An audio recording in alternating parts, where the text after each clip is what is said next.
হরে কৃষ্ণ, জয় নিতাই, জয় গৌর।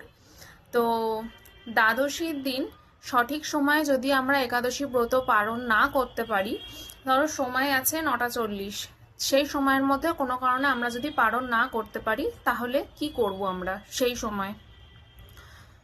দেখো, প্রথমে যদি সময় চলে যায়, প্রথমে ভগবানকে ভোগ নিবেদন করলে, জল দিলে, তুলসী পাতা দিলে, এবার ভগবানের কাছে প্রণাম করবে, ঠিক আছে? প্রার্থনা করবে যে কানহা, রাধারানী, কিশোরীজু, আমার দেরি হয়ে গেছে, তোমরা আমাকে ক্ষমা করে দাও, আমার ভুল হয়ে গেছে, তো আমাকে মাফ করে দিও।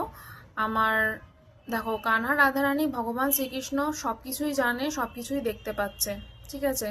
তো ভয় তোমরা পাবে না, কিন্তু অবশ্যই চেষ্টা করবে সঠিক সময়ের মধ্যে পালনটা করতে।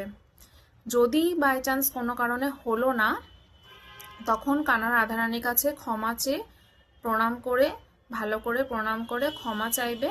ক্ষমা চেয়ে তোমরা তারপরে প্রথমে যে ওই কানহা রাধারানীকে যে তোমরা ভোগটা অর্পণ করেছো, সেখানে যে জল আছে, তার মধ্যে যে তুলসী পাতা আছে, সেই তুলসী পাতা দিয়ে জলটা প্রথমে নিজেরা খেয়ে নেবে, তারপরে হচ্ছে ভোগটাকে পালন করে নেবে।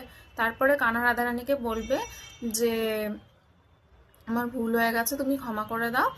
আর তারপরে কানহার কাছে প্রণাম করে বলবে কৃষ্ণায় বাসুদেবায় হরয়ে পরমাত্মনে প্রণত ক্লেশ নাশায় গোবিন্দায় নমো নমঃ।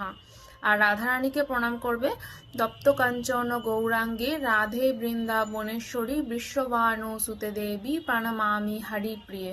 আর তারপরে পঞ্চতত্ত্বকে প্রণাম করবে, জয় শ্রী কৃষ্ণ চৈতন্য প্রভু নিত্যানন্দ শ্রী অদ্বৈত গদাধর শিবাসাদি গৌর ভক্তবৃন্দ।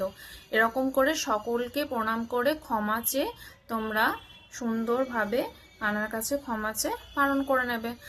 জীবনে সেরকম কোনো বিশাল বড় পাপ বা অপরাধ লাগবে না যদি তোমরা এইভাবে ভগবানের কাছে ক্ষমা চেয়ে নাও। কারণ আমাদের কানহা, আমাদের রাধারানী, কিশোরীজি তো অনেক দয়ালু, আর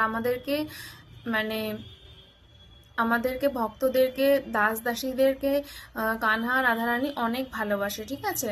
কানহা মাঝে মাঝে একটু রাগ করে, রাধারানীর কথা তো আমি বললামই না, রাধারানী তো সেরকমভাবে ওরকমভাবে করেও না, রাধারানীর কাছে বললেই ক্ষমা করে দেয়।